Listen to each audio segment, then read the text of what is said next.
Namo tassa bhagavato arahato samma sambuddhassa. Buddhang Dhamman Sanghang Namasami. Hello, my dear friends.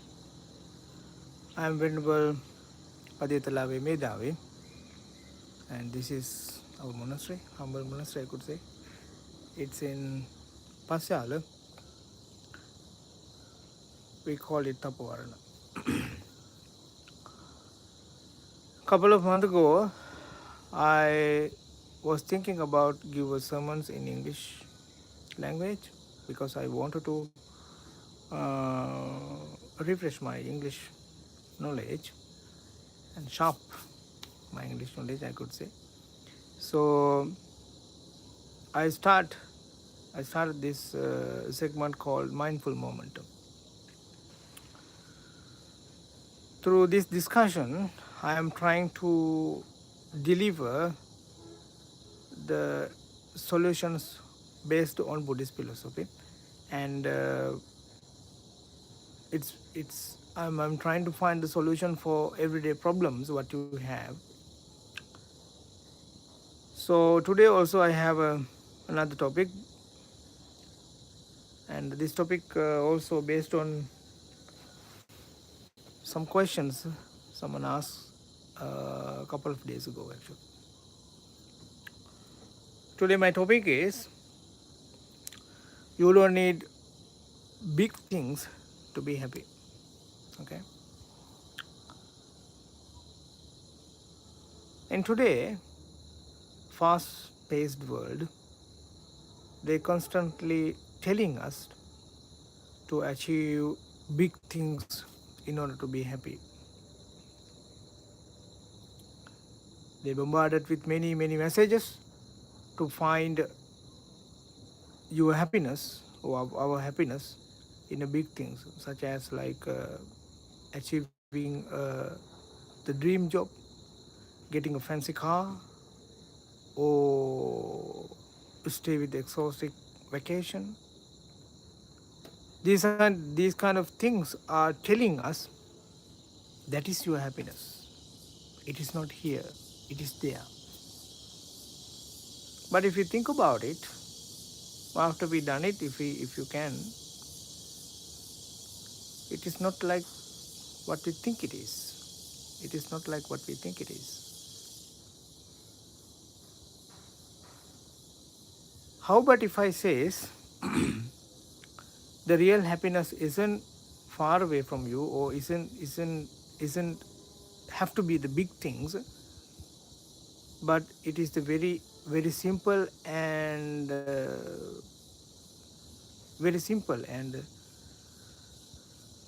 very practical achievements which you can get right now. For example, think about when the time you really were happy, just you heard a bird sounds from your window at the time, and when you feel the sunlight in your skin, okay, when you had a thirsty after you drink, when you had a really thirsty, then you start to drink some little bit of water or something like that. At that time you felt really easy and really happy. And sometimes when someone accepts your ideas or appreciate on you, at that time we are really happy about it. And that kind of happiness memories also stay very long time in our mind. But in our this modern world, most of the time people are usually telling us like if you have this kind of car, no, you have to buy another one, because this one has a more detail add to it. It has a AI powered, it has very luxurious seats, it can go fast, very smooth, something like that. But yeah, it is in a kind of good in a way. But the thing is, after we get it, still we have to go to the same way, to the same road, maybe the same time. Maybe we have to spend more money because of the fancy car, and it take more fuel. So usually we believe our happiness is not near us, it is far away from us, and it has to be the very big huge thing. But according to the Buddhism, the happiness is right here, right now. That's why it's called mindfulness. I remember one specific story. It's from Kung Fu Panda, the movie number one actually. Po was very upset because his companion, the friends, were rejected him as a dragon warrior. When he was upset, what panda or what bears usually do is they want to eat a lot. So he went to the peach tree. They says it's like a heavenly peach tree or something in a movie, and he start to eat that peach fruits lot. At the time, his great master Ugue, he came, and he was asked, "Why are you upset?" Then Po says, "I'm not upset. I'm not upset." And he again asked, "Why are you upset? Tell me." Then Po started saying that whole things, that his companion did not agree with him because of his body and his looks, and it's not fit with the dragon warrior type or something. Then that Ugue says very great praises actually. He says, "You are wondering about your past.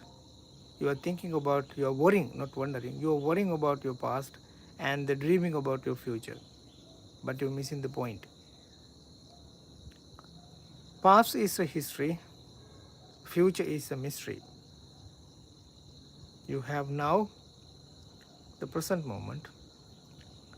You have now, right here, right now. That's why it's called present. It's a present. It's a gift. Now, you have a gift right now. That's why it's called present, or something like that. So anyway, so normally in our world, we usually think I have to achieve a big thing to be in order to be happy.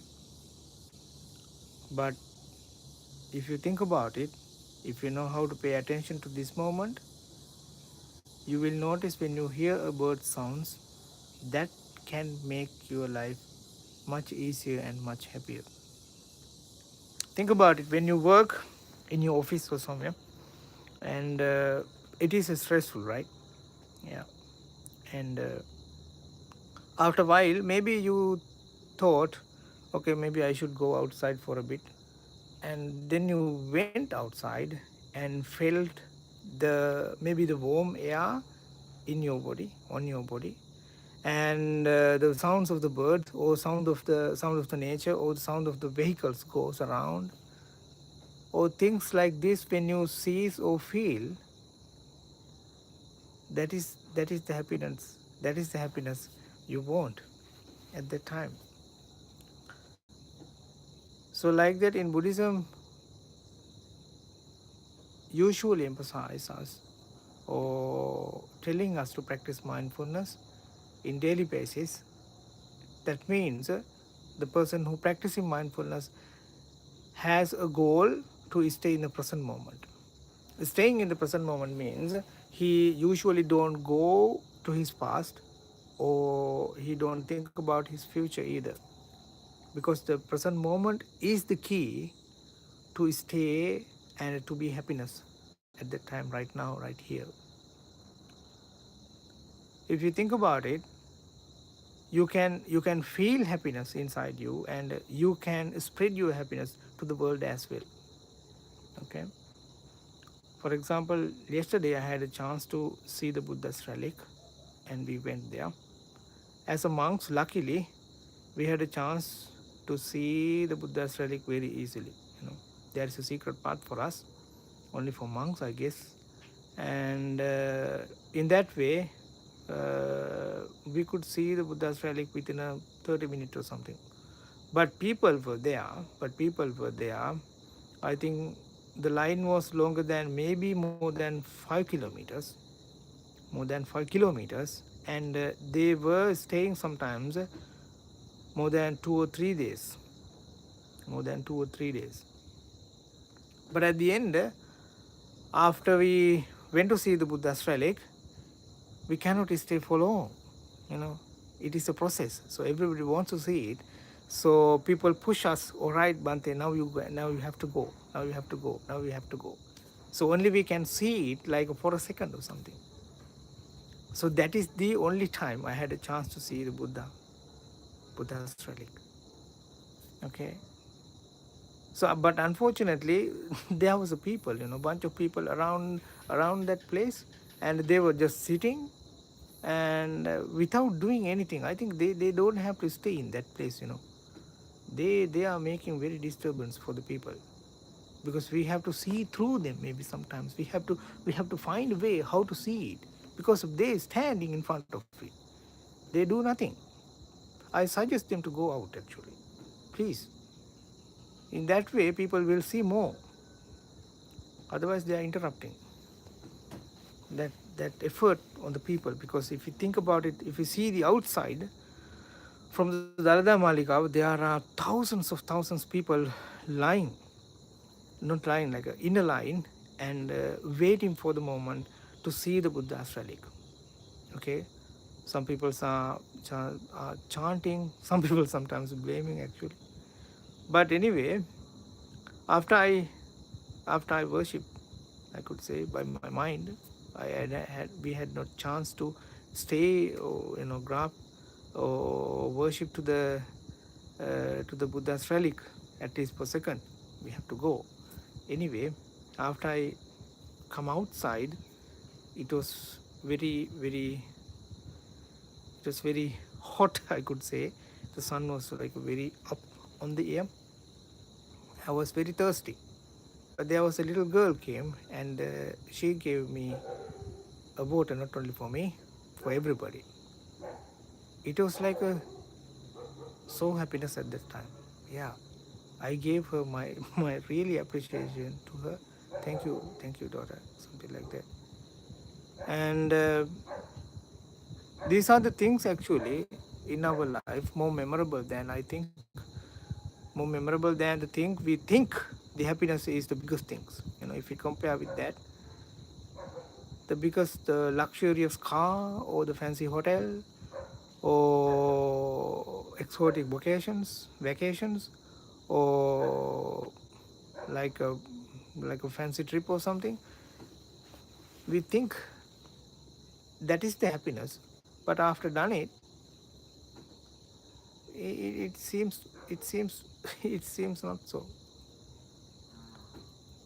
Sometimes people do say with me that they have done a very good fancy wedding ceremony in a certain hotels, booking with the certain hotels, and using millions of money.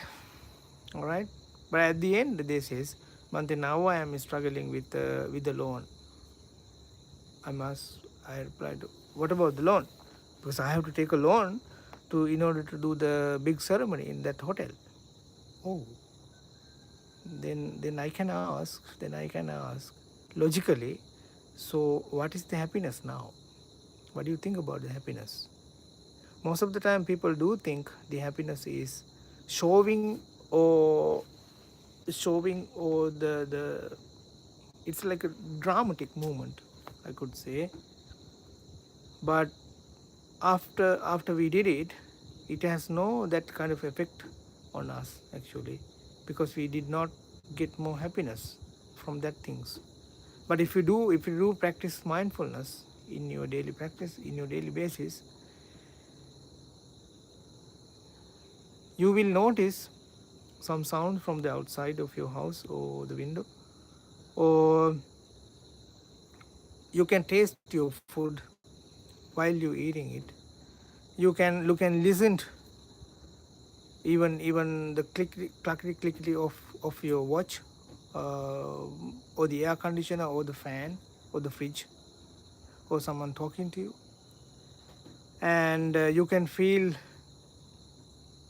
the air touching your skins, and that can make your life much settled and much easier and much calmness.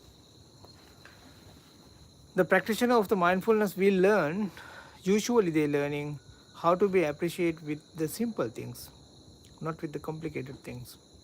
That's why the practitioner are more comfortable with the simple things, not with the huge achievements.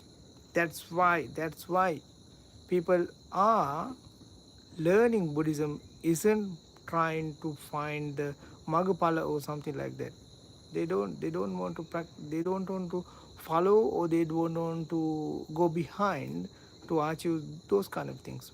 Instead of doing that, what they usually doing is try to find the peace at this very moment, right here, right now. It is very simple. It is very simple. Because when we happy at that right here, right now, with paying attention to this moment, to this present moment, that moment is, we usually understand that moment isn't going to long last. It's going to be fade away right away. So the practitioner of the mindfulness will be accept uh, this anicca, I could say, this uncertainty, because we can't hold it. But the other hand, when people do believe, when people believing the huge achievements are the big things for them, are the big happiness for them, they wanted to hold it, but it can't do that. Usually things are constantly changing. That's what the nature is. It is not the Buddha's idea or Buddha's advice. It is just a nature phenomena. That is what nature does. So when we practice in mindfulness, we will accept with what we have right here, right now, whether it can be good or bad, or the both. It says upekha, tranquility, I guess. And we will accept whatever we have right now, and we will happy to play with it. That is the important things. When mindful person is trying to be right here, right now, with playing with it, he did not reject it, or he did not going to, like hold tightly that he wanted to do this forever or something. No, he just stay with this moment, with this present moment, and he just make his life much easier and much happier with that. When it going to be end, he will be, or she will be, accept with it, accept it. It's not a big deal. Yeah, it can come, which means if something is arise, means has to be passing away anyway. That's what the real mindfulness is teaching us to practice actually. That doesn't mean the mindfulness peoples are not happy. They are really happy people. If you see the book called Tera Teri Gatha, the Arahant's poems, what they have says about after they got enlightened, it is really fascinating actually. It's amazing. Sometimes we think when we're living in the jungle, it's like people usually ask, this is boring, no Bante? Actually, it is not. It is more pleasurable than you think. Yeah. And Arahanta also says, when they're living in the jungle, they can hear the bird sounds, they can hear the sounds of the nature, they can hear the sounds of the wind actually. When they're blowing, It makes the sound of the trees and so forth. These are things are usually in the present moment. It's not in the past. It's not in the future. It has to be the present moment. So when we're listening it, when we're feeling it, when we're seeing it, we're staying in the present moment, right here, right now. Even though we can't hold it, we know how to stay with it because of paying attention to the moment. Buddhism emphasizes that is where the real happiness is, because you can't handle it, you can't control it. It constantly changing. If it arises, means it has to be passed away anyway, and it will be. But the thing is, unmindful person are usually taking this seriously and taking it personally. If this appear, this happen, this cannot be disappear. Oh, pass away. No,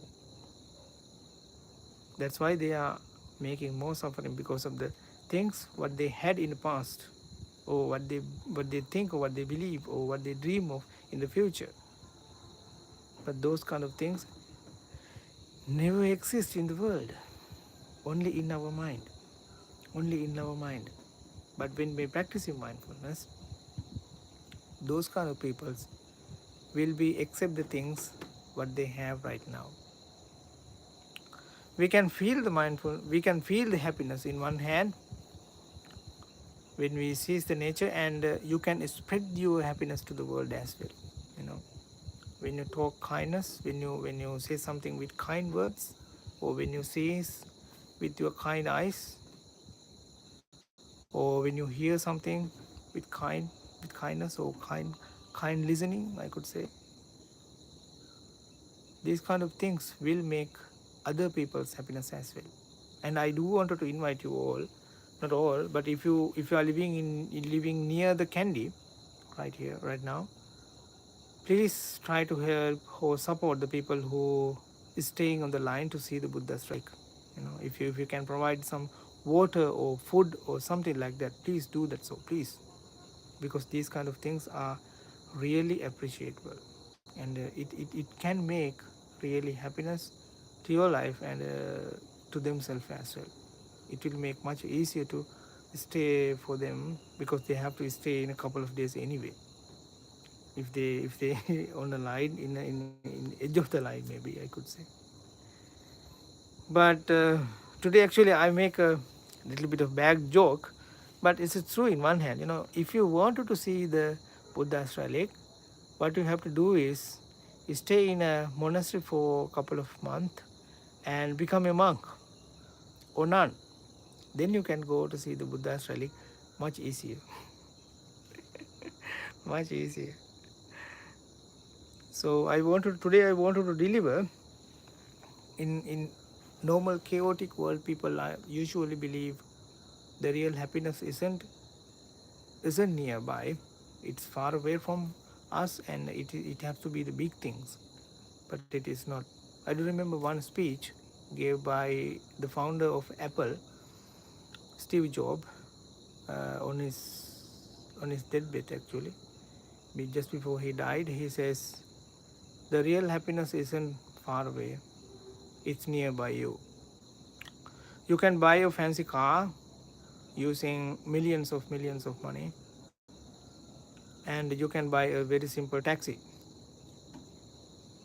But the important thing is, even though if you buy a car or you go with a taxi, you have to go on the same length of the road. The road isn't going to be shorter if you buy a fancy car or something. It is not. And he says, if you can buy a, a good watch using millions of money, and you can buy a watch using like a 100 rupees or something in Sri Lankan money, that both watches are doing the same thing, showing the time. That's it. Like that, he says, the real happiness isn't about the spending a lot of money to find the happiness, but the real happiness is actually is paying attention to the right moment, right this moment. Maybe you can practice this kind of practicing anyway, anywhere you right now. So in order to do these things, do the practicing mindfulness, you don't have to change your religion. I usually saying this, you don't have to change your religion, or you don't have to change your personality, or not change your nationality. Just try to be mindful at that moment. When you practice in these kind of things, when you're practicing mindfulness in your daily basis, you will understand how to be happy while you talk, when you talk, how to be happy when you see things, how to be happy when you're hearing, how to be happy when you're thinking, how to be happy when you're working. That is how we are trying to gain real happiness in our life. In order to do this kind of, or find this kind of happiness, you don't have to die, you have to live with it. That is the secret of the Buddhist philosophy. The real nibbana, or we call it enlightenment, isn't after you die, it's right here, right now. And if you pay attention to this moment, you will find it. May as it is. This is what I wanted to deliver today. And if you have any questions or suggestions, please feel free to comment on us, okay? And I do want to, and I hope to see you tomorrow as well, as usual, 9 to 9:30 in Sri Lankan time. Thank you for listening. See you tomorrow.